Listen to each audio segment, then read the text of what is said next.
مرحبا، أهلا وسهلا مستمعينا الأكارم. 5 دقائق مرت بعد 10 صباحا. فيما يلي يلقاكم المرشد الفلاحي يوسف مغني وعدد جديد ومتجدد من برنامج الفلاحة والتنمية، ونبقى دائما في الحديث عن الري التكميلي في جانبه التقني وهذه النصائح. الفلاحة والتنمية، رصد لواقع القطاع واستشراف للآفاق الواعدة. الفلاحة والتنمية مع المرشد الفلاحي يوسف مغني.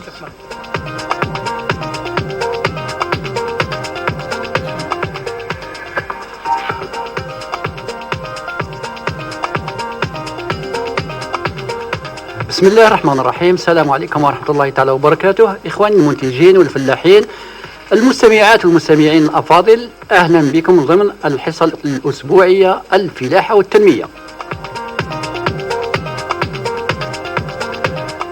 يستفيد محصول القمح طيلة فصل الشتاء والربيع من المخزون الاحتياطي للماء في التربة.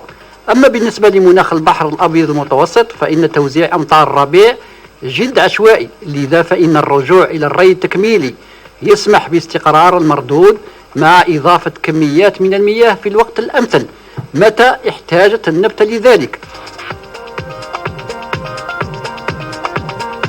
ثمة عوامل وآليات تحرك شبكة الري مثل الكهرباء الصناعية التي يجهل الكثير والكثير من المنتجين في استعمالها، وعلى هذا الأساس ولمعرفة كيفية استعمالها وبرمجتها وتأمينها استضفنا أهل الاختصاص والخبرة للدردشة معهم حول الكهرباء الصناعية في مجال الري الفلاحي.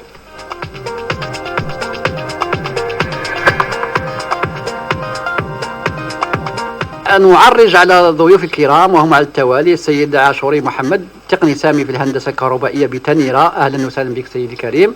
كذلك يحضر معي السيد هرقمجي مراد، مستثمر فلاحي بلدية بالعربي، أهلا وسهلا بك. شكرا. وكذلك يحضر معي السيد عرجاني محمد، رئيس مصلحة الدعم التقني بالمعهد التقني للزراعات الواسعة لTGC، أهلا وسهلا بك. شكرا. يخدمكم على التقنية عباس موسم، وفي الإخراج يوسف صايم، وفي إعداد وتقديم الحصة أخوكم المرشد الفلاحي يوسف مغني.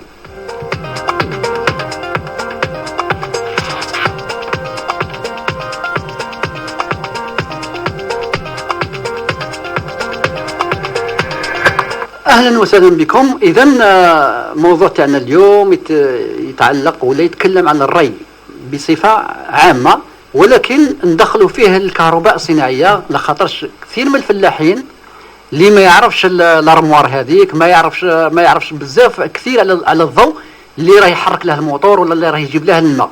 هو يعرف باللي يبلاصي تويات ولا يطفي ويقضي بصح، ولكن ربما كاين امور يجهلها، وهذا الجهل خطرات يؤدي به يعني الخسائر. اذا احنا ما دام معنا اهل الاختصاص، عندنا من جهه المختص في الكهرباء الصناعيه، ومن جهه فلاح اللي راه يستعمل هذه الالات ولا هذا الري، ومن جهه اخرى الارشاد الفلاحي، وكذلك الدعم التقني. اذا قبل ما نروح لموضوعنا، نشوفوا الحالة ولا الوضعية اللي رانا فيها في هذه الأيام بعد تأخر سقوط الأمطار وكش. يعني سي محمد عرجاني، مادام انتم على مستوى المعهد التقني للمحاصيل الحقلية لTGC، راكم وانتم ثاني كذلك حتى عندكم 3 ولا 4 ولايات اللي تابعة لكم، راكم تخرجوا وتدوروا وتشوفوا الحالة تاع الفلاحة. في الحقيقة أنا في نفسي راني كي نشوف فلاحة ولا ما نشوفش النوم في المشرب اللي غادي يتصب، يعني الضرب تاعي يتزير، ولكن ربما رحمة ربي واسعة إن شاء الله الرحمن الرحيم. إذا سي محمد، احكي لنا شوية على الوضعية الحالية اللي رانا فيها. بسم الله الرحمن الرحيم. شكرا الأخ يوسف.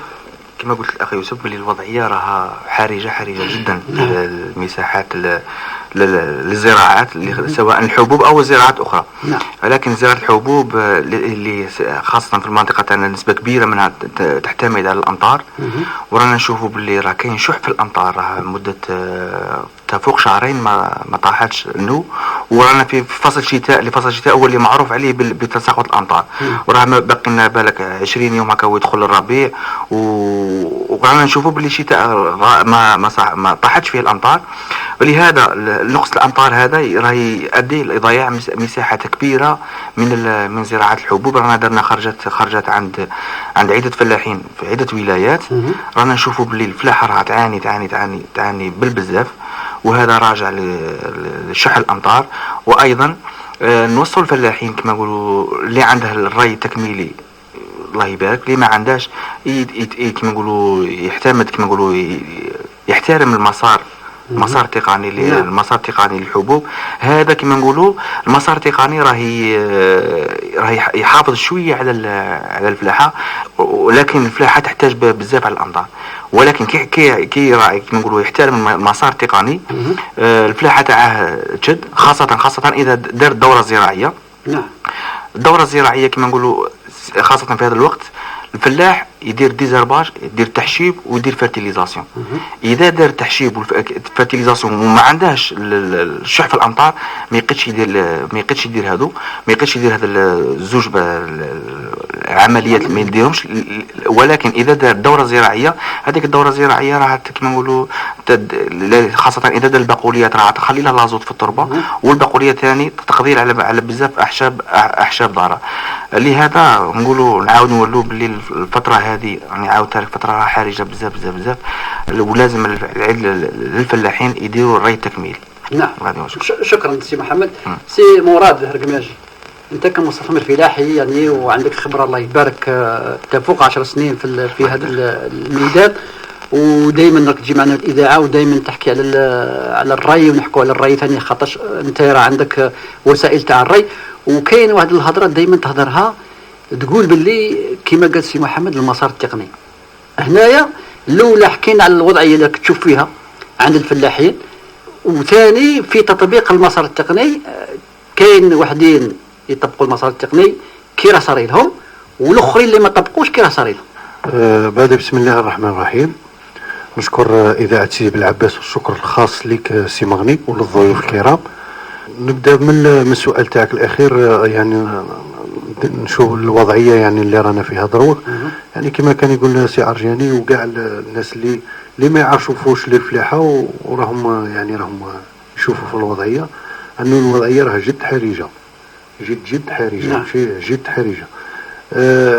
هنا في هذا الوقت بالذات نشوفوا الناس اللي خدمت المسار التقني يعني من الالف للياء، والناس اللي غير قبشت. هنا ذروك تشوف الفرق، تشوف فرق ما بين بياسة خدمت المسار التقني وحدها في الجمير تاعها، وحدها كانت كما قال سي مراد. قول لهم انا شو هذا المسار التقني باش الفلاح مثلا المسار التقني نبدوه بالبريسيدون يعني المحصول السابق اللي قبل القمح. نعم، اللي كما قال السي عرجاني كان يقول البقوليات والحمص ولا العدس، يعني البقوليات تاع الجافه. هذا من هذه النقطه يبدا المسار التقني. المسار التقني ماشي نهار اللي ترفد البوطه، لا، نهضروا على النهار يعني البريسيدون كانت من بعد. هاي الاولى الاولى راها ريش دازوت، راها غادي تخلي يعني نسبه تاع ازوت في التربه. نعم. من بعد نديروا الحرث. من هذاك الحرث راهم يجوا واحد الرعودات في الصيف. نعم. هادو كاع يقعدوا ريزيرف في التربه. نعم. مور هذا الشيء يخرجوا لنا كي يجوا الرعودات، يخرجوا لنا كما نقول احنا فوسيمين، يخرجوا لنا الاحشاب الضاره. هذو الاحشاب الضاره نبداو نقضوا عليهم ميكانيكيا، يعني بالكوفاكروب ولا بالشيزل ولا. من بعد نروحوا للاسمده العمق. نعم. يعني لي زونغريت فون والتي اس بي وهذوك المجموعه. خلي يقولها لنقري لك حل كنا نسميها لنقري لك حل. مور لنقري لك حل نوجدوا مهد التربه، يعني ما تكونش كما قال لك تكون الطوب، ما تكون مغربله كما نقولوا، تكون مليحه. هنا نولوا العمليه تاع البذر، نحترموا يعني لا دار دو سيمي وقت البذر هذه وحده. ثانيا الفاريتي فاريتي اللي ادابتالي على ديك المنطقه. نعم. الحاجه الثالثه اللي ناكدوا عليها الكميه كما قال السي محمد.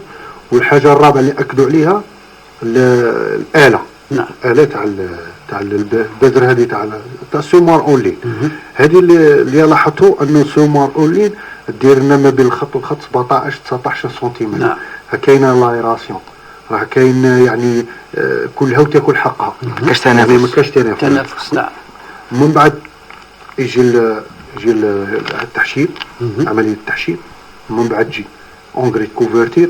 كاين اللي يدير ليريغاسيون يقسمها على 3، وكاين اللي ما يديرش ليريغاسيون يقارع على الاحوال الجويه. نعم. كما دروك عمليه التحشيب وعمليه يعني السماد هذا التسميد هذا اللوري راه قليله بزاف نظرا للجفاف الارض، خاطرش تماشى عندها يعني اتصال مباشر مع الميديتي سول. نعم. يعني الرطوبه، درجه الرطوبه تاع التربه. نعم. فيما يخص التحشيب وما يخص يعني التسميد. نعم. نزيد نقطة من سي مراد مين قال لك على بالبذارة تقعد دخلها على 5 سنتيم كما نقولوا، من 5 حتى 8 سنتيم. بزاف احنا كما نقولوا شفنا خاصة الفلاحين تاعنا اللي داروا الزرع المبكر كما نقولوا نجحوا نسبة مئوية، ولكن اللي داروا الزرع المتأخر اللي طاحوا في هذه المرحلة تاع ما نقولوا الجفاف، نقولوا في الحرجة هذه. اذا الفلاح دار بالسومار ولا بالبذاره راه يدخل على 5 سنتيم، ولكن اذا دار بالكوفر كروب كاين خطاش من يوصل حتى 12 سنتيم 15 سنتيم. كاين حاجه ما يعرفوها الفلاحين، هي بعد اذا انت زرعت وعندك الري التكميلي بعد 20 يوم تدير الري التكميلي. اذا دير الري التكميلي دير نسبه تاع كما نقولوا تشمخ الارض على 5 سنتيم، ما تحققش كميه كبيره تاع 5 سنتيم. كي دير في 5 سنتيم غادي تحق اللي دار بالبذاره غادي يلحق هذاك الماء غادي يلحق للزريعه. نعم. ولكن اذا دخل التربه الزريعه تاع فوق 10 سنتيم لازم له كميه كبيره تاع ماء باش يوصل باش تشمخ هذيك النسبه تاع التربه. لهذا في 5 سنتيم يلحق الماء. البذاره حتى عندها دور. حنا كي نقولوا الري التكميلي صح مفيد، ولكن لازم تحترم المسار التقني. نعم. في نقطه نعقب على السي محمد فيما يخص يعني تجربه تاع الميدانه. نعم. العمق الامثل واللي مليح كاع في القمح اللي هو 3 سنتيم. 3 سنتيم هي بالخفض تجي خارجه وما تطولش. وفيما يخص الاله راه كاين اقبال كبير من الفلاحين. نعم. على هذه الاله، يعني فوق مجموعه 50% ما يفوق 50% تاع الاراضي اللي راها مزروعه بالآلة البذر. نعم. اذا راه كاين ثقافه عند الفلاحين، الله يبارك، وكاين يحوسوا باش ثاني هما يطبقوا التقنيات والمسار التقني. وهذه الثقافه سي مغني ما جاتش تجربه، ما جاتش غير هكا، جات بجهود. نعم. وجات يعني بالحقول البرهانه عند الفلاح. نعم. بارك الله فيك، بارك الله. نروح لسي عاشوري محمد. سي عاشوري اهلا وسهلا بك. كذلك يعني انت كتقني سامي في الكهرباء الصناعيه. خاطرش السؤال مطروح ولا حنايا راه عندنا الري التكميلي ولا راه عندنا وسائل باش نرزقوا بها، بصح ولكن هذه الوسائل ما غاديش يجيبوا الماء غير هاك، ربما غادي كاين صوالح اللي يساعدونا باش نجيبوا الماء، مثلا كما في الكهرباء. هذه الكهرباء الصناعيه اللي ربما كثير من الفلاحين خوتنا الفلاحين يجهلوا التعامل معها، الاستعمال معها. تفضل سيدي الكريم. شكرا. بالفعل سؤال وجيه. الأغلبية من الفلاحين طاحوا في المشكل هذا تاع الكهرباء الصناعية، يعني ما يعرفوش ما هي المقاييس العلمية اللي تنتج عليها، يعني يجهلوا الكهرباء. نعم. يظنوا بأن كل كهرباء يشوفوا الكهرباء عادي، يعني كل كهرباء عادي. مثلا بعض الإخوان اللي طاحوا عندهم كراريف، عندهم بعض خطوط بسيطة جدا ما تتعداش 10 كيلووات، ويجي الفلاح هذا يبني كل النية تاعه باش ب10 كيلووات يبغي يدير مضخة ويبغي يدير مضخة الدفع، وهو يجهل تماما المقاييس والمحطات اللي راح يتلقاها. يقول لك انا عندي 380 يحسب لي 380 طاقه تدير، وهي بالعكس، يعني ما عندهاش بوست AM تاع 160 امبير. هذا انتم تعرفوا بلي كراريف هذا الفلاحين معظم الفلاحين عطاو لهم داروا لهم دو بلانشون 380. وانا شخصيا طحت في هذا المشكل هذا، ومشيت رشدت فلاحين يعني في تنيرة، في بن باديس، في يعني لا حتى لا اعمم كل. نعم.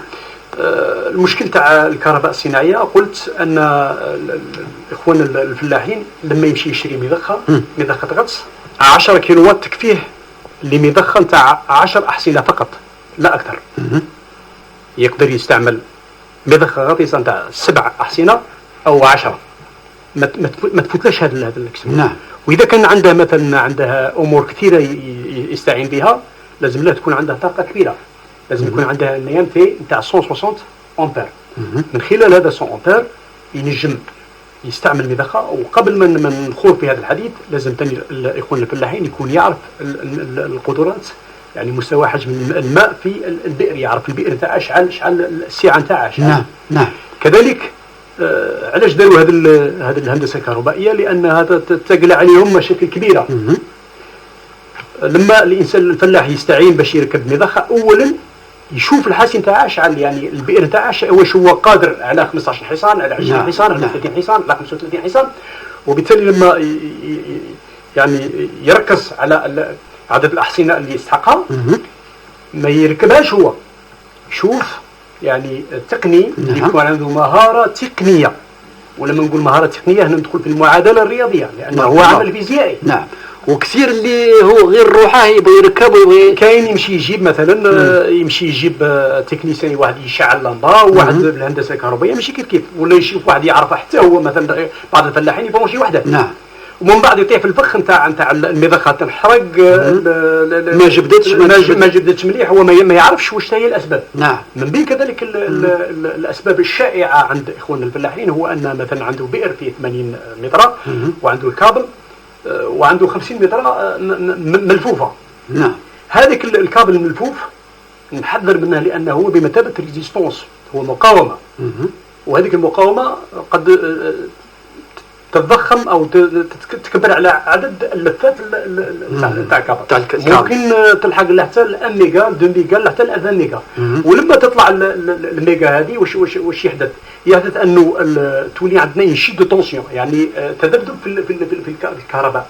ولما يوقع عندنا تذبذب في الكهرباء، معناتها المضخه الغاطسه رايحه تنقص الدوران نتاعها، لان مثلا اذا كانت المضخه هذه تدور مثلا 1000 دوره في الثانيه على حسب المقاييس نتاعها وعلى حسب الكيلووات اللي تاخذه، هنا غادي يوقع خلل اوتوماتيكي وتولي ما تدورش بالطريقه المعتاده عليها، وبالتالي ما راحش تسحب المياه القانونيه اللي من المفروض باش تسحبها. نعم. وهنا في هذه الحاله هل يشري غير اللي يسحقها ولا يشوف لها طريقه واحده اخرى باش ما يتلواش؟ هذا كل شيء، هذه العوامل هذه كل شيء ترتبط بالتقني اللي الخبير التقني. لان لما يشري المضخه التقني هو اللي يركب له، هو اللي يعمل له الخزانه، والخزانه هذه يركبها هو اللي يركب القطع الغيار تاعها اولا.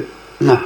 اول حاجه في الخزانه وهي شمعات القياس، يعني لي بوجي سوندي اللي باش نقيسوا بهم حجم مستوى الماء اللي نعطوه من متر حتى المتر و50. نعم. وهذه تكون صمام الامان بالنسبه للمضخه اذا كان، وكذلك تعطيه معلومات اذا كان ما عندهاش راه تخبرها بلي ما كانش، ما يمشيش قالوا دي راهي حرقت لي المضخه ونمشي نشري مضخه راه ما حرقتش، هو عنده مشكل ماء مثلا. هذا الشيء اللي خلينا ننبهوا اخواننا الفلاحين باش يستعينوا بتقني ماهر عنده كفاءة علمية، وهذه الكفاءة تخليه تسمح له، لأن راح تساعد الفلاح 150%، يعني راح تساعده. كذلك بالنسبة لوسائل السلامة. نعم. لما نتكلموا على وسائل السلامة في الخزانة هذه كل قطعة حساسة ذات علم عندها مسؤوليه. ديروا لي دفاز اللي باش نقيسوا بهم الاطوار نتاع لي فاز نتاعنا، بيرمي فاز، دوزيام فاز، تروازيام فاز، الاقطاب هذو. نعم. لان احنا المعادله الرياضيه تقول جذع تربيعي 1.73، يعني نعرفوا هذا الجذع التربيعي هذا. حاجه واحده اخرى، لان الكونتاكتور هذا يخدم مع رولي تيرميك هذا عنده خصوصيه واش يكون صمام امان بالنسبه للمضخه. اذا كان مثلا كنا نتكلموا على المكيف، هذاك الكابل المكيف، اذا كان طلعت درجه يعني الامبير شده التيار تطلع، ولا احنا ضابطين، احنا عارفين اول حاجه نضبطوا الرولي الترميك على حسب واش تاكل المضخه. مثلا المضخه نشوفوا نعطوا عينه هنا ونشوفوا بعض مثلا اذا كانت عنده مثلا 15 حصان راح تستهلك له رولي الترميك نتاعو من 17 25 وراح تستهلك 32 امبير حتى 40 امبير. الكابل السكسيون تاع الكابل من 4 4 6 لحتى 10. يعني هناك هذه كلها خساره. هذه نعم هذه كلها خساره غادي يخسرها الفلاح. غادي يخسر بلا فايده. فهمتني. وغادي واش كنا نقولوا ثاني عندنا من بعد الرولي دو باز هذا يعطينا يريقلنا مثلا يجا اذا مثلا قطب غاب من الاقطاب هذو رايح الرولي دو باز هذا اوتوماتيكمون يوقف الكونتاكتور، يوقف التشغيل، ما يخليش المضخه تخدم. وهنا تكون سلامه المضخه. حاجه واحده اخرى، المصاهر كل حاجه مدروسه. المصاهر نتاع 15 مثلا تلقى مثلا مصاهر ديجونكتور نلقوهم يديروا ان ديجونكتور ديفيرونسيال يعني حساس.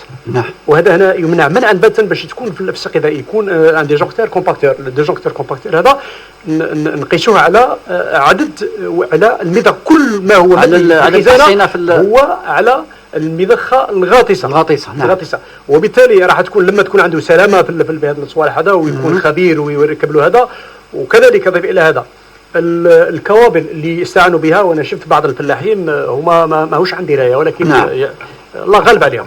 تلقاه جايب مثلا من مصدر الكهرباء كاين 200 متر يجيبها بالتروسادين تاع 16 ملم. بينما لو كان نجو ندرس ونشوفوا القضيه نتاع لي كاب نلقوا بان السكسيونير راهي تكون مثلا 25 ولا 35 على حسب المسافه لان المسافه عندها دور. كذلك البروفوندور اللي في العمق يعني عنده دور. يعني كل حاجه تتغير فيها سيتو ريزيستونس فاريابل، بالتالي راح تغير في كل الامور. على هذا وسائل السلامه محاطه. كذلك نشوفوا بعض الفلاحين يرموا الكابل هكذا يعني عبثا هكذا. وبالتالي راح تكون خساره لهم. يعني شراره بسيطه راح تحرق ويكون تحرق له محصول ربما وتحرق له هذا وتكون حتى خطر على سلامته هو شخصيا. يعني خاصه من يكونوا غير في الارض كاين ولا يعني ما يحترموش حتى الكابل باش ما لازمش غير هكا باش عندنا البورسونتاج تاعو نخلوه متر او مترتين زياده برك فقط. ما نخلوش هذاك الدائره. هذا هما الوسائل اللي نتكلموا عليهم. ولما تكون وسائل السلامه كاينه تكون لا فاريسيون تكون كاينه وتكون المضخه الدور يعني الدوران نتاعها طبيعي وتقيس الماء طبيعي على حسب الاحصنه اللي فيها.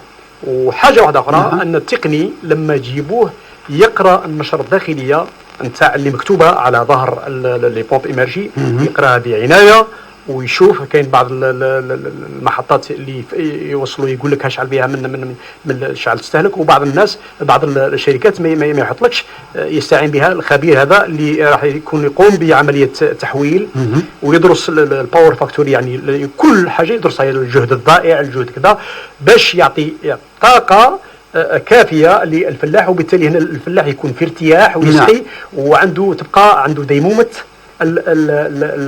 الاشتغال. نعم.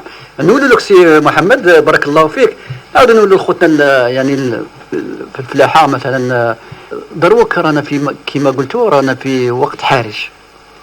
ربي مازال ما كرمناش بامطار ان شاء الله، نتمنوا ان شاء الله في هذه الايام القليله القادمه ان شاء الله.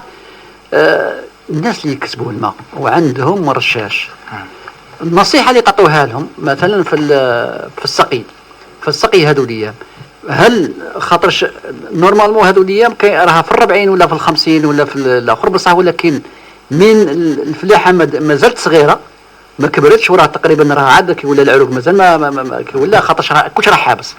في هذه الحاله النصائح اللي تعطوها لهم الفلاحين باش يسقوا شاو يعني النسبه المئويه ولا شحال من مليمتر ولا شحال؟ نقولوا مفهوم تاع الري التكميلي. الري التكميلي هو اضافه مياه خلال مرحله او عده مراحل كي نقولوا من المسار من تطور الحبوب لتعويض نقص هطول الامطار، وهذا من اجل مردود ماشي يكون عندنا مردود. الري التكميلي بزاف فلاحين يقول لك باللي مازال حتى للربيع حتى دير سبوله حتى، ولكن الفلاحه تسحق على الماء من نهار اللي زرعتها، وهي راه تسحقها في الماء حتى النضج. صار لك كما الانسان ما يسحقش غير مرحله وفايده. كميه المياه كما كنا نقولوا نبدوها من الاول. راك درت الزرع عندك 20 يوم ما صبتش النو ما طلعتلكش، دير ريع تاع على حساب واحد 10 ملم حتى 15 ملم باش كيما نقولوا تساعد في النهوض تاع الامطار تاع النبات تاع الجيرميناسيون. ومن بعد تقعد حتى كيما نقولوا تاع الاشطاء كيما نقولوا الطالاج تمد ثاني واحد 20 ملم. حنا نقولوا 20 ملم نقولوا ربع سوايع. ربع سوايع تاع سقي. ومن بعدها تستنى اذا ما صبتش ما غاتناش ما كانش الغيط، تقعد حتى كي نقولوا مرحله كي نقولوا دير سبوله ثاني تمد هذه المرحله هي اللي تسحق المياه كبيره. على بها الفلاحين يقول لك بلي هذه المرحله هي اللي تسحق الماء، ولكن لا، الفلاحه تاعنا تسحقها من الديماراج حتى في المرحله اللي تبدا دير سبوله تسحق نسبه كبيره توصل حتى ل7 سوايع. وفي هذه المرحله كما نقولوا يكون مردود كبير، لازم كما نقولوا الحبه تبدا تعمر. كي تبدا تعمر لازم تسحق الماء باش كما نقولوا مرحله تكون العجينيه تسحق الماء بزاف، ومن بعدها من العجينيه تولي تيبس الحبه. في هذيك المرحله قد ما تعطيها الماء بزاف قد ما تكون عندك المردود كبير. والري التكميلي قلنا كاين زوج تاع الري التكميلي، كاين زوج تاع الري التكميلي والري الكامل. الري الكامل هو في الصحراء اللي ما تصبش عندهم منه العام على طول بالبيفو كاع العام على طول كما نقولوا كاع احتياجات المحصول الفلاح هو اللي يديرها. وحنا عندنا الري التكميلي هو اللي يكمل هطول الامطار. رانا نشوفوا بلي هنا في المنطقه تاعنا ما كانش هطول الامطار، لهذا لازم الفلاح يدير الري التكميلي. نعم سي مراد حتى مثلا بالك كنت تحضر الحصص اللي كان يديرهم السي نقري شريف المدير العام للأراضي والسقي وصرف المياه، كان دائما يحث باللي الناس اللي راه باغي باش يدي 50 في القنطر في القطار مثلا ولا 40 ولا راه عنده هدف وعنده الماء ما يتسناش حتى النو تصب. يعني رانا نشوفوا ناس لربما بالك ملي زرعها ما نوش الكيت تاعو وراه عنده الكيت وعنده الرشاش، يقول لك هذه الفتره اللي ما صبتش لنا ونعاونها. هذا هو الاشكال. فيما يخص السيد النقري الشريف نوجه لها الشكر والتحيه من هذا المنبر. وعطانا بزاف الله يكثر خيره. شوف سي مغني من يجي في الري التكميلي الفلاح اللي عنده بير ولا مصدر ماء وعنده الكيت ماشي يسقي، انا بالنسبه لي انا وهذاك اللي راه يهرب في الاخر غير كيف مجرم. خاطرش دروك صاي ولت فيه بشي قضيه هذه ماشي تاعه، هذا اقتصاد تاع بلاد. هذا بابور راه يجي، هذا ماشي هنا نعرفوا هذا السيد ما راه لا فيه لا الحب الوطن، ما راه فيه ديك تاع النخوه تاع سيادنا الشهداء، ما فيه والو. هذا انسان كيما يسموه مانيش عارف. المهم كما كان يقول سي محمد هذا الري التكميلي هذا درك رانا في واحد المرحله هذه تاع عامين ولا 3 سنين ما ناش الري التكميلي. انا الري كامل تما ما حيت تبدا ما نزرعوا وحنا نزقوا. هذه فيها نحطوا عده يعني معطيات. الحاجه الاولى تكوين تاع التربه. الحاجه الاولى الفلاح يعرف التربه تاعها كي دايره. احنا غادي نهضر بالهضره تاع الفلاح. نقولوا التوارث ولا المسترمل. الزقو تاع التوارث وتاع المسترمل ماهوش كيف. ربع سوايع تعطيها للتوارث وربع سوايع تعطيها للمسترمل ماشي كيف. الماء اللي يقعد في التوارث والماء اللي يقعد في المسترمل ماهوش كيف. لهذا نحطوا عده عوامل. نحطوا الديامتر تاع البيز، نحطوا الغاطيسه الكاليتي تاع الماء، ونحطوا يعني عمليه معقده. نحطوا لي بيس تاع الرشاش. خاطش ربع سوايع انا باه نمد بالبيس تاع الطروا ولا بالكات ربع سوايع مش كيما غادي اللي نمده بالسانك ولا بالسانك يدمي. ما همش كيف. يعني كاين هذه لاصقه في هذه، ما تنجمش يعني عمليه معقده. ولازم الوقت تحتم علينا يعني باش الفلاح يعرف هذا نعم. هذا يعرف وين نحط كراعه. بارك الله. كاين اللي راه كاين اللي وشحال من خطراني النادي انه الفلاح كي يسقي بذكاء. كاين يعني تكنولوجيا، راه كاين معدات، راه كاين يسقي بذكاء. الاولى يمد الاحتياجات تاع النبته، والحاجه الثانيه ما يبذرش الجيب تاعه، والحاجه الثالثه اللي عليها يعني راني النادي ما يخسرنا ما يضيعناش لاناب، باسكو لاناب رانا ندو منها بصح ما راهاش تولي يعني الامطار وهذا الثلوج ما راهاش كاين يعني رانا صار لك كيما داك اللي يخلص 5 ملايين وياكل 7 ملايين. نعم. يعني الشهر تاعه ما راهش ما يكفيش. غادي يجي النهار وين ندير لاناب ما نلقوهاش. يعني خص دروك لا تلزم الامر، تلزم بالحاح انه الفلاح يعرف كل المتطلبات وكل يعني الظروف اللي راه داير بها، والحاجه اللي ناكد عليها لازم يدير يقرا، يدبر راسه، يدير تكوين. راه لا شومبر محلوله، المديريه محلول، يعني راه كاين تكوين غير لك اللي ما بغاش يتكون. في اقتصاد الماء، في اقتصاد الماء لازم يعني يسقي بذكاء.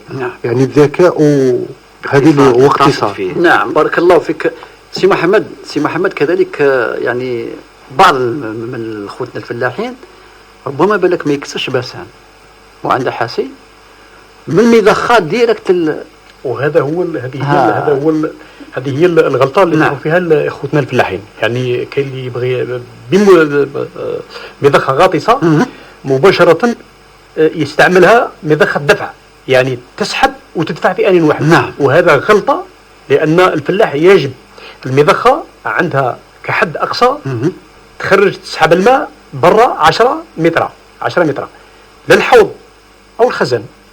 خزان ماء او حوض، ومن خلال الخزان يدير هو ثاني يستعين موتوبومب يعني مضخه الدفع، وهذه الموتوبومب هي اللي راح تعبر الانابيب، هي اللي راح يسقي. اذا كان يسقي آلي هذه هنا راه حاجه واحده اخرى.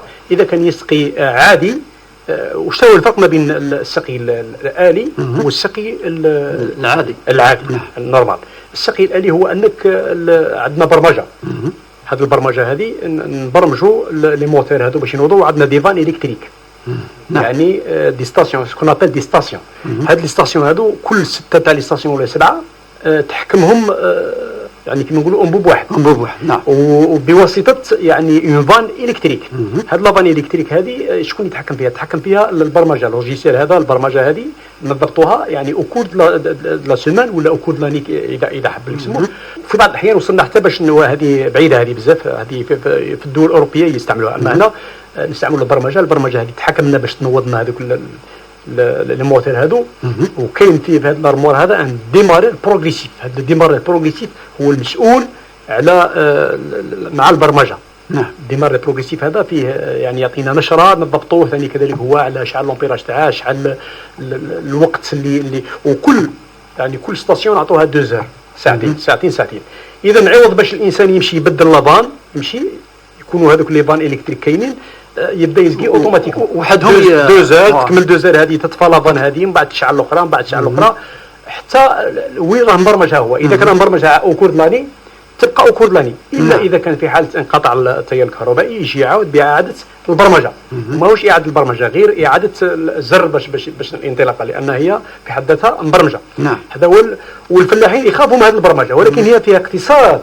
فيها اقتصاد للماء وفيها اقتصاد لليد، حتى اليد العامله. توفر له حتى اليد العامله.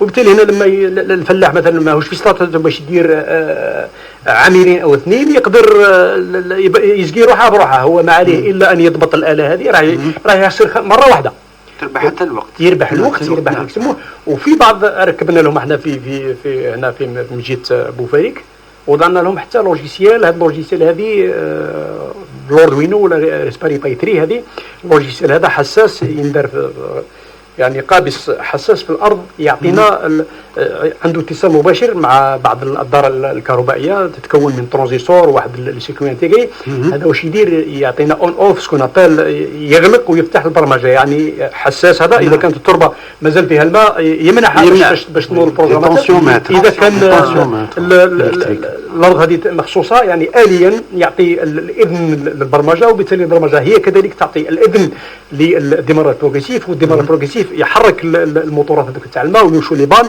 وتتحل بسلاسه يعني.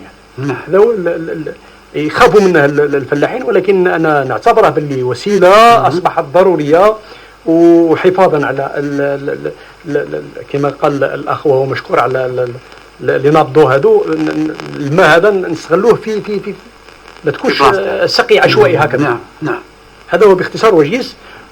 والفلاحين كل حاجه لازمهم يستعينوا لان لازمهم يامنوا بهذا العلم هذا، يعني هذا علم هذا عنده 60 و70% باش ينجحهم في المنتوج نتاعهم. كذلك الفلاحين بعض الفلاحين يشكوا من الفاكتور هذو.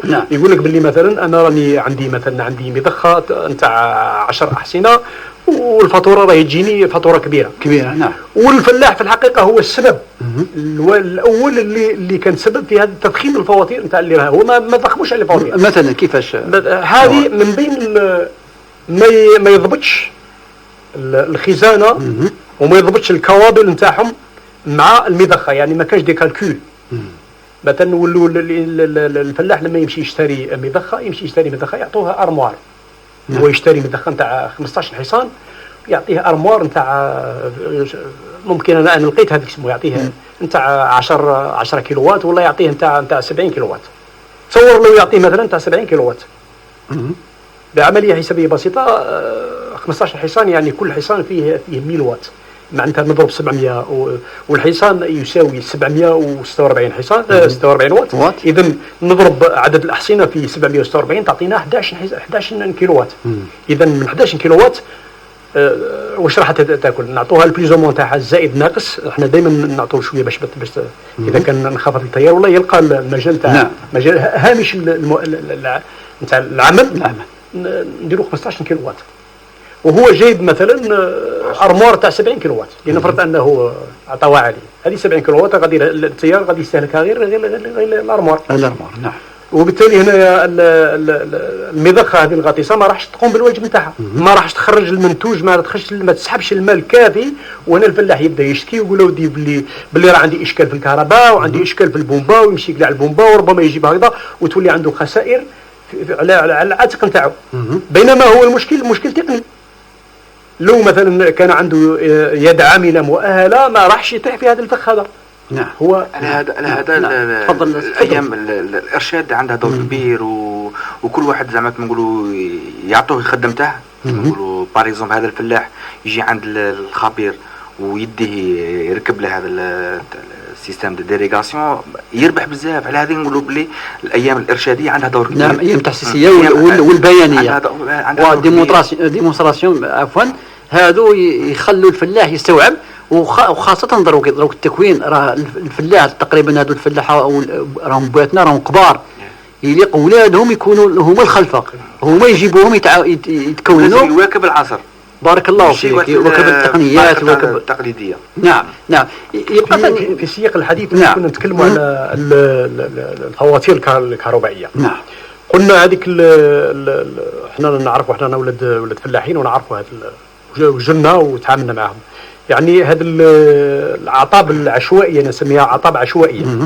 هذا الترامي الكابلات وهذه عدم يعني حساب الكابل بدقة. نعم. من المصدر إلى الخزانة. إذا كان عندي 200 متر لازم ندير لي كالكول تاعي ونعرف شحال هو الحجم. مثلا تلقى مثلا 200 متر جايبها بالسكسيون تروسادي 16 ملم. هو 16 ملم هذا ما راحش يكفي له باش على نتاع 15 كيلووات. راح ما يغطيش، يولي يحمى. نعم. لان السكسيون تاعه كاين هنا فوس فالور. وربما كما قال يشير لي اخي في الاستديو ربما كذلك يشكل حرائق. نعم. لما التروسادي هذا يحمى واش راح يدير؟ راح يطلع التيار، شده التيار راح اوغمونتا. نعم. ولما شده التيار تطلع لومبيراج يطلع واش يدير؟ اول حاجه هو يولي كونسومي لا كونسوماسيون تاع لي فاكتور تولي تاع هذا هو المشكل. تضخم تاع هذا يعتبر هذا التذبذب في التيار هذا دي شيد دو طونسيون هذه تمشي هباء منثورا. ما تمشيش المضخه، عوض باش تمشي المضخه تمشي دي بيرت سكون ابل حنايا دي شوت دي بيرت طونسيون. هاد لي بيرت طونسيون هما وين يجوا لان كاين عداد الكهربائي ما يكذبش. نعم. ما يكذبش. كل ما مرت عليه ريزيستونس ولا مرت عليه حاجه راه يماركيها، راه يسجلها. هنا الفلاح واش يقول لك ودي بلي انا الضوء ماشي يكفيني، هو بالعكس. نعم. الخطا تقني. الخطا هو انه وقع في الخطا، ما جابش ناس اللي مؤهلين باش يركبوا ويديروا عمليه حسابيه دقيقه ويقروا النشره نتاع المضخه. وكذلك ثاني الارموار الالكتريك هذا لازم يكون يركبه خبير وتكون فيه كل عوامل السلامه. نعم. وهنا لما يكون في المستوى المطلوب راح يشوف يكتشف مؤخرا بان الفاتوره راح تنخفض وما يدي غير اللي استهلك. نعم. سي محمد نعاود نقولوا لك ان شاء الله من بعد نشوفوا مع خوتنا سي محمد عرجاني المعهد التقني للمحاصيل الحقليه. هل ضروك في هذه الحاله يعني مثلا الناس اللي ما سقاوش الفلاحه تموكش وتحصلوا على عتاد ولا جبدوا الرشه تاعهم وسقاو، هل يعني كاين امل باش تعاود الفلاحه هذه؟ اكيد كاين امل. نعم. كاين امل. احنا ما قلناش باللي الفلاحه راها كاع نعم. ماتت، ما وصلش المرحله اللي ماتت فيها الفلاحه. نقولنا الفلاحه راها كما نقولوا راها نايضه ولكن راها تسوفري. صح كما نقولوا مش غادي يدي كما واحد يتبع المسار التقني. نعم. نعم. ولا يدير ليريغاسيون، ولكن غادي كما نقولوا يكون عنده روندمون، يكون عنده انتاج. هذه من ناحيه. ولكن ثاني كاين من ناحيه اخرى اللي قال لك على الفلاحين عندهم ليريغاسيون عنده ينجم يدير الري وما يديرش. نعم. يا اخي كي انت غادي دير الري غادي كما نقولوا توفر تاع الفلاح العام الجاي. كاين لي سنه اللي عم دايرين فلاحه ان شاء الله بربي حنا نقولوا الله يغيثنا. مازال ما وصلنا هذيك المرحله تاع نقولوا سينيسري ولا مازال ما وصلنا هذيك المرحله. ولكن كاين الفلاحه اللي صايد طلق اللي عندها غنم طلق الماء هذه تنعد خساره. احنا كي نقولوا باللي سنه درنا 3.5 مليون هكتار. نعم. كاين اللي فلاحه اللي كما نقولوا صايد طلق هذه كما نقولوا الروندمون راه يقل. نعم. هذاك الفلاح اللي ينجم يدير ليريغاسيون ولا اللي ينجم يدير الري راهي كما نقولوا يوفر الاحتياجات تاع العام الجاي تاع الزريعه تاع العام الجاي. نعم. لا ينجم الفلاح لحد الان ينجم يدير ليريغاسيون ويعطي ربي روندمون. والفلاحه ما قلناش بلي ماتت، الفلاحه صح راها تسوفري. نتمنوا ربي يغيثنا، ولكن اذا جا الغيث وجاب كميه كافيه الفلاحه راه غيتولي ان شاء الله بربي كما هي ان شاء الله. سي الامور الحاضر دروك اللي نهضروه انه الفلاحه راه في حاله ستريس بالعربيه يعني حرجه وقلق يعني قلق. وراه بدات الفوق بدات تصفار. هذا مؤشر انه راه خاصها الماء. نهضروا على المنطقه تاع بالعباس. شوف انا مجيتي هذيك لابلين تاع بالعربي و كنت مجيت تانيرا وتلاغو كاع تاني راه تسوفري بوتير راه تسوفري بالعربي راه شاده في ديك لاناب هذه قلت لك لابلين هذه راه شاده شويه. التسالة اللي تشوف في البحر راه لاباس الحمد لله راه زعما شاد. يعني احنا الحاجه اللي نتمنوها ان شاء الله والدعاء يعني من صميم القلب الله يغيثنا وصحيح. خاصه يعني نخافوا ثاني من الفلاحه اللي تصفي بالخف. هذيك هي غريزه تاع الغريزه تاع النبته هي التكاثر. يعني هي تمد ولادها باش ما تنقارضش. يعني هي دروك كي تشوف روحها باللي صاي ما قالهاش تخرج السبوله. يعني نقيس غير سبوله ولا ننجح ولادي. هذه اللي زعما الله يغيث. خاطرش تشوف الحال كي راه داير الحموانه وكلش ربما هذا مؤشر باش النبته تحس روحها بلي راها في الصيف ولا راها في هي هي علميا كي دير الشجره كي دير يعني تنور ولا الفلاحه كي دير تسبل يعني تجمع مجموع الحراره 24 بليس 25 تاع غدوه بعد مثلا تلحق مثلا 200 ولا 250 درجه حراره يصير نقل من مرحله لمرحله. نعم ان شاء الله يا ربي. نتمنى ربي ان شاء الله ان شاء الله. فاصل ثم نعود.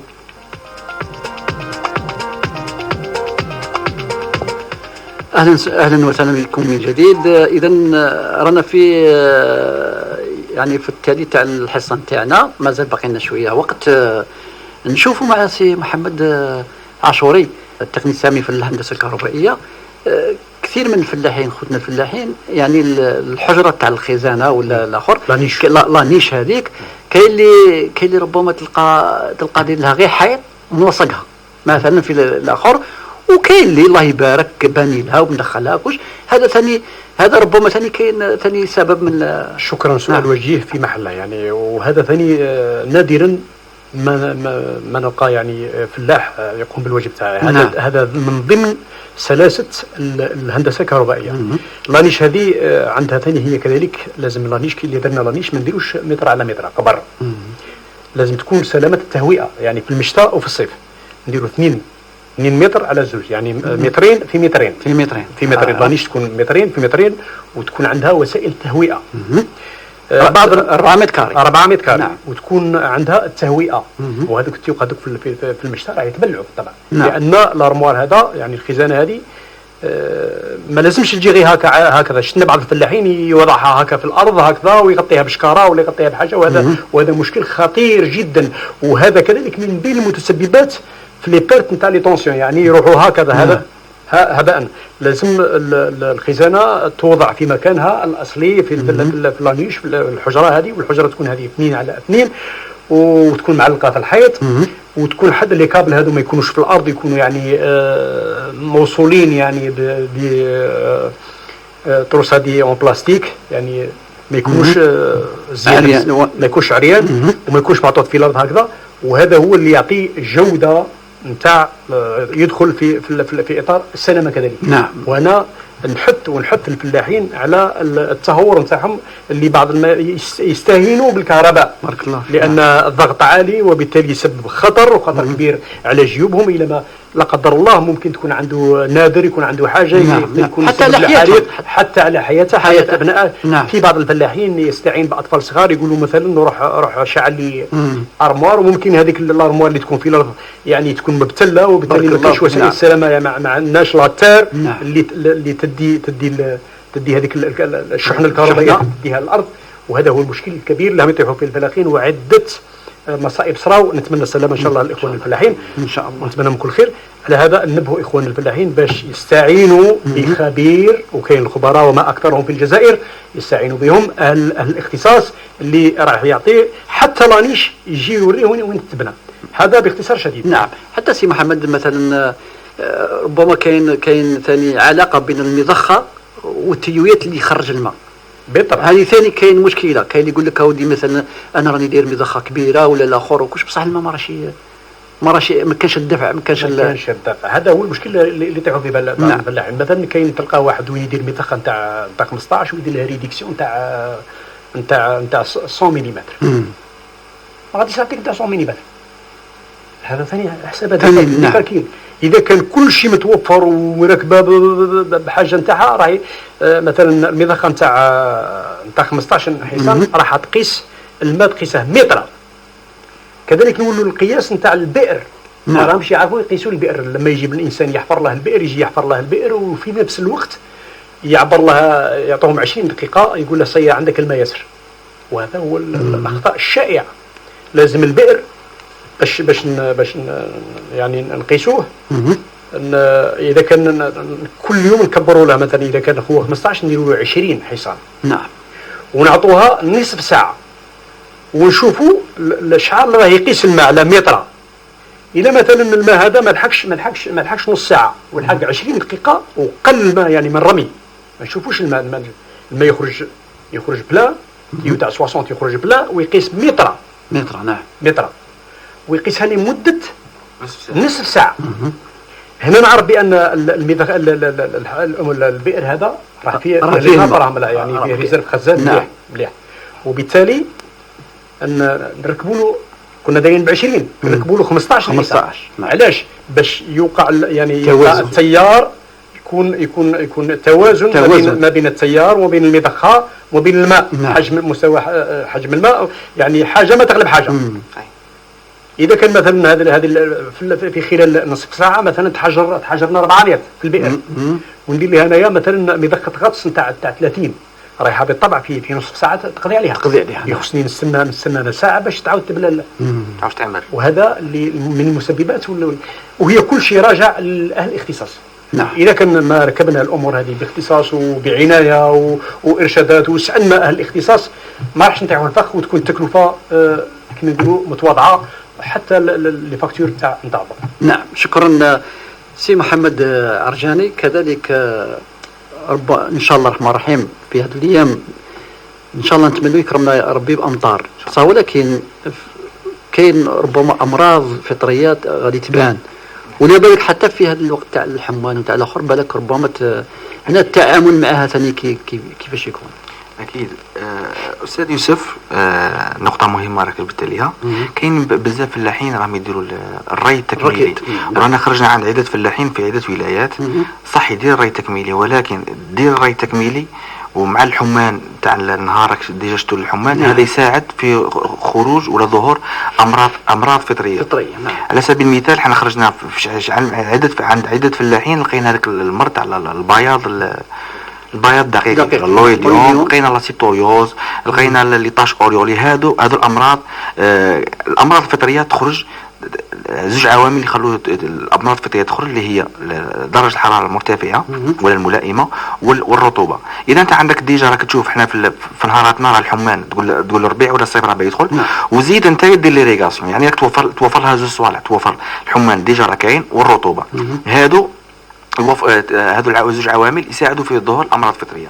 وكما قلنا بزاف فلاحين خرجنا عندهم لقيتها يدير في الري التكميلي والفلاحه تاعها ديجا تشوفها من بعيد الاعراض بلي كاينه مرض، كي تدخل تلقى هذوك الامراض.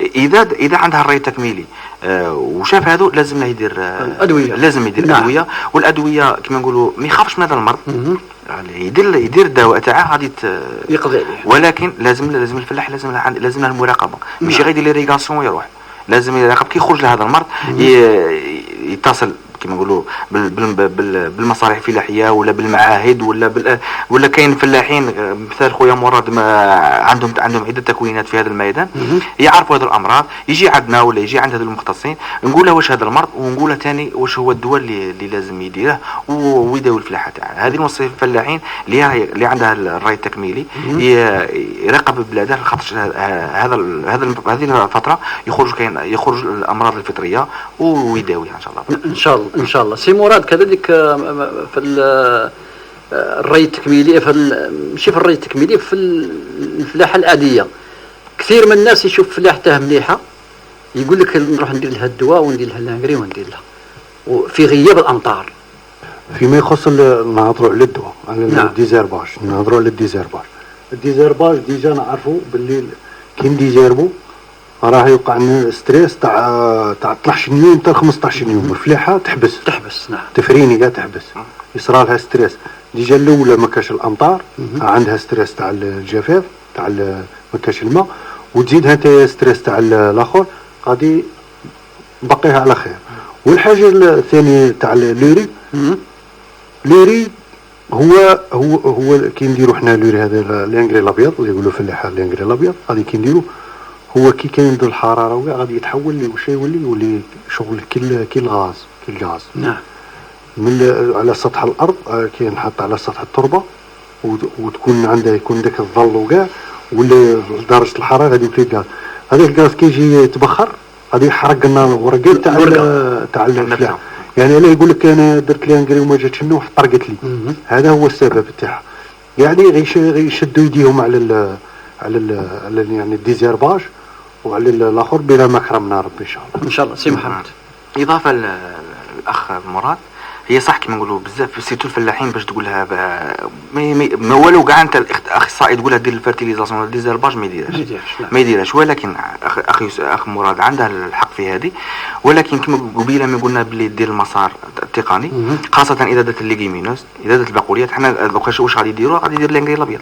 العام اللي فات اذا الفلاح دار العام اللي فات دار البقوليات راه عندها مخزون تاع الانغري، غادي كما نقولوا مرحله طويله غادي توفر له هذاك الانغري. علاش الدوره الزراعيه مليحه؟ علاش الدوره الزراعيه مليحه هذه وحده. يعني الفيرتيليزاسيون راه كما نقولوا راه نسبه كبيره تهنا منها. والديزيرباج حتى البقوليات اذا انت درت الدوره الزراعيه غادي تقدر على الاعشاب الضاره، وهذه بزاف الفلاحين اللي ما يعرفوهاش. الدوره الزراعيه تقدر على الاعشاب الضاره. اذا هادو زوج عمليات. اذا الفلاح خاف هادو زوج عمليات راهم كيما نقولوا يوفروا لها نسبه كبيره من المسار التقني. نعم. ميم لي زونغري طون راه تجي فيهم نسبه كاين يعني بعض الاسمده راه يجي فيهم نسبه تاع ازوت. نعم. اللي تسحقها في الديماراج والتركيب. نعم. نعم.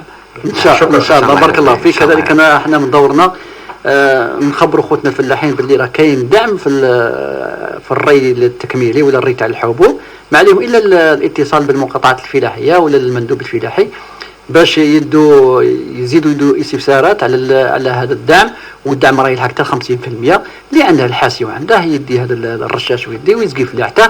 في الاخير نقولوا ان شاء الله يا ربي ما يحافيناش كما يقولوا الفلاحه ويعطينا الغيث في مقرب ان شاء الله الرحمن الرحيم. اشكر زميلي في العرض التقنيه عباس موسم وفي الاخراج يوسف صايم، وكذلك ضيوفي سي مراد وسي محمد وسي محمد عاشوري على تلبيه الدعوه. دمتم في رعايه الله وحفظه، والسلام عليكم.